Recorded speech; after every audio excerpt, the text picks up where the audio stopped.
La Banque centrale européenne publiera son dernier énoncé de politique monétaire le jeudi 3 septembre. Alors restez avec nous pour en savoir plus. Voici le calendrier économique, je suis Sinead McLaughlin. La version finale du PMI des services de la zone euro pour août est programmée à 8 heures. Selon l'estimation préliminaire, l'indice a gagné en demi-point par rapport à sa lecture de 53,8 enregistrée en juillet.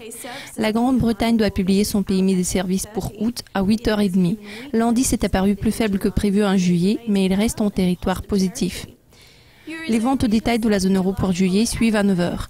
Les ventes ont glissé en juin après 2 mois de croissance.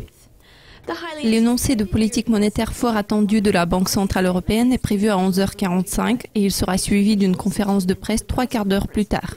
C'est la première réunion depuis juillet et le président Mario Draghi devra répondre à des questions concernant les derniers développements dans l'économie mondiale. Un autre moteur du marché vient à 12h30 GMT. Il s'agit d'une mise à jour hebdomadaire sur les inscriptions au chômage aux États-Unis.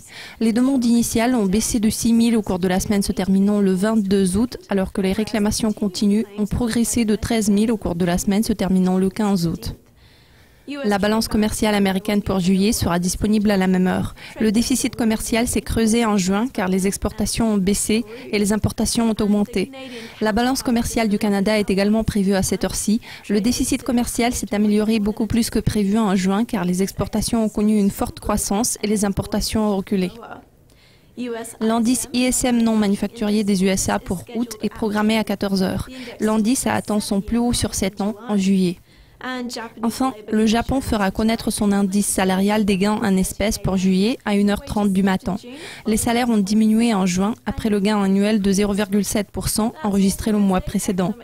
Cela conclut le calendrier économique de jeudi. Notre prochain aperçu couvrira les publications clés de vendredi. À la prochaine!